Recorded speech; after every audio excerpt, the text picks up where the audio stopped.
Hi, I'm Joe McFarland. Today we're going to talk about making a fire with a mushroom, which sounds like a peculiar thing to do. Not just any mushroom. We're going to use something called the Tinder Fungus. Now, we are going to use a technique using flint and steel, which is something that all of us should be familiar with.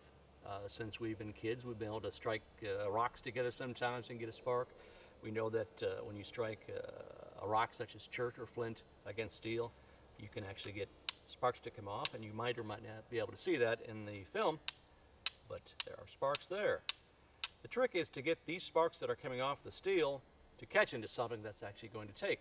And a lot of things that seem like they would work really well for catching a spark. For example, I've got in front of me here some dried leaves ground up. I've got some milkweed seeds that are all dry. Nice little pile. That looks like a beautiful place to catch a spark. And I'll show you here how, although I can get sparks to land there, they don't want to catch on fire like I would like. You can try to get some air going, and you can do that all day long, and it ain't gonna happen. Here I have a pile of tinder that I'll be starting a fire in eventually, but you think, well, catch a spark in there, and surely that'll work. Dry grass and leaf clippings and all that good stuff. You can probably see some of the sparks going in there. You think, surely one of those will catch and take. But again, I can do that all day long and nothing happens. So we need to have something that'll catch that little bit of spark before it goes out and actually start to smolder. And with that smoldering bit of ember, I can transfer that into my pile of tinder, blow on that a bit, get the flames going, put that into my little prepared fire pit that's going on over here, and voila, we have fire. So let's do this. First, I need to start by getting my Tinder Fungus. And this is a species of fungus that looks like it's been burned in a fire already, but that's just the way it grows on the side of a birch tree.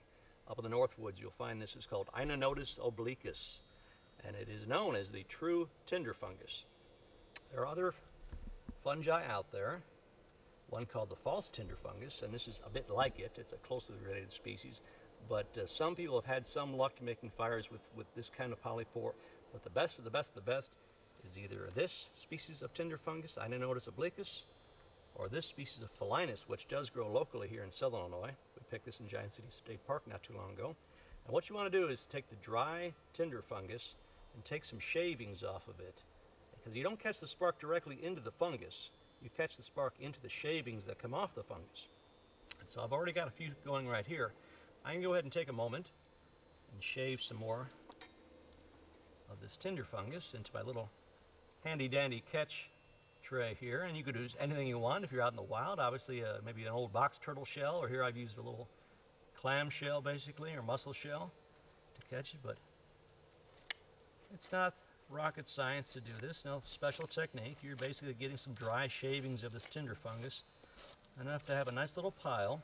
I don't know if you can see that very well. It doesn't take a whole lot.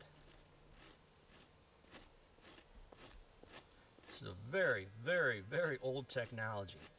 Matter of fact, it's probably been about 20 years now, but they found melting out of a glacier, I believe in the Austrian Alps, the so-called Iceman. And this Iceman was sort of a frozen museum of technology of what was going on about 5,000 years ago. And the Iceman had among his possessions a little piece of, guess what? He had a Tinder Fungus with him. And that mushroom was used for starting fires. So what you can do is carry a little piece of this with you, and wherever you went, shave off a little bit of it, get a spark with your steel and your flint, voila, you've got something that is smoldering and ready to start a fire. So I think we have enough shaved off here to catch a spark. You saw that it didn't work in this, it didn't work in this. Why should this be so special? You're going to see, and I'm going to do something for safety here to show you. When you're striking flint on steel, it never hurts to have something to cover your eyes. So I put my little reading glasses on, and I hope you'll be able to see this here.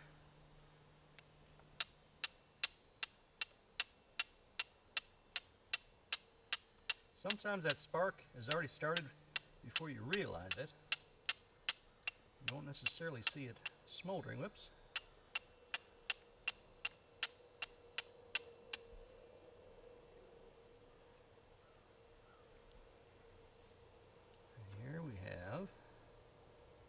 fungus. Starting to smolder. Add a little more to it. Encourage it.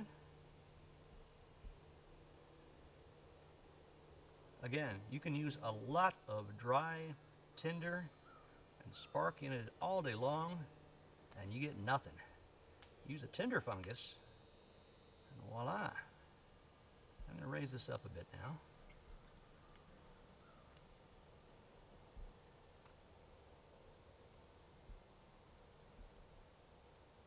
This was also a great way for transporting fire from one place to the next. Before humans kind of figured out how to make their own fires, they needed to be able to transport fire from one place to the next. How'd you do it? Well, you set a bunch of grass on fire, and that only burns for so long. You have a stick that's on fire, and that burns out after a while. Tinder fungus can smolder forever and ever and ever and ever and ever. I exaggerate a little bit, but for hours anyway. You can get a piece of tinder fungus to smolder,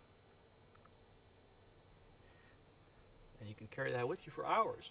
When you go to make your next camp that night, take out your tinder fungus that's still smoldering and start your fire. So let's go ahead and turn this from a smoldering pile of shavings into my little tinder bundle here.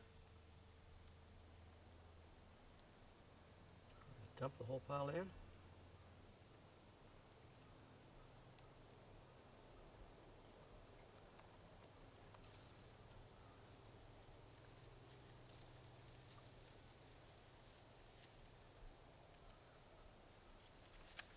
And of course, I've already got my fire sticks set up next to me, ready to go. You'll want to be prepared for when this bursts into flames.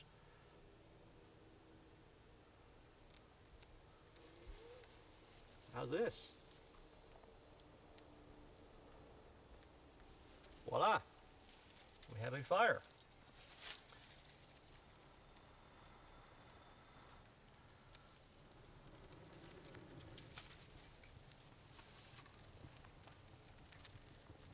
Works every time. You don't have to have a custom-made little piece of steel. You can use an old file. You can use a lot of different pieces of iron to get your spark.